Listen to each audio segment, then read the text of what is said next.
زندگی سے ہمیشہ کے لیے دور چلا جاؤں. صحیح کہہ رہے ہیں ویسے آپ سے بہتر کون اس کے مزاج کو جانتا ہو. تمہیں میرے پاس واپس السلام علیکم دوستو اب جو آنے والے اقساط ہیں وہ بہت ہی انٹرسٹنگ ہونے جا رہی ہیں. تو دوستو دعا پوچھے گی نوشرما سے کہ فرح آخر کون ہے. تو دعا نوشرما کہے گا دعا سے کہ فرح کے بارے میں تمہیں کیسے پتہ ہے. دعا کہے گی مجھے سب پتہ ہے، تم پہلے مجھے یہ بتاؤ کہ فرح کا تمہارے ساتھ کیا رشتہ ہے. تو اس پر دعا سے نوشرما کہے گا فرح میرا ماضی کا حصہ تھیں. تو دعا کہے گی وہ ماضی کا حصہ تھیں یا اب بھی حصہ ہے.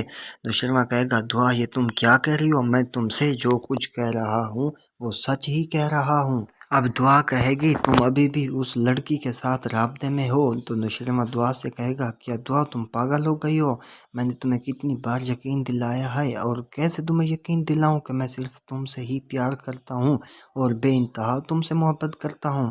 تو نوشرما کہتا ہے میں تمہارے ساتھ بے وفائی کا سوچ بھی نہیں سکتا. تو دعا کہتی ہے سوچ بھی نہیں سکتے تو وہ فرح تمہارے ساتھ پارٹیز میں کیوں نظر آ رہی تھی اور تمہارے آفس میں 24 گھنٹے کیوں بیٹھی رہتی ہے، آخر وہ لڑکی آخر ہے کون.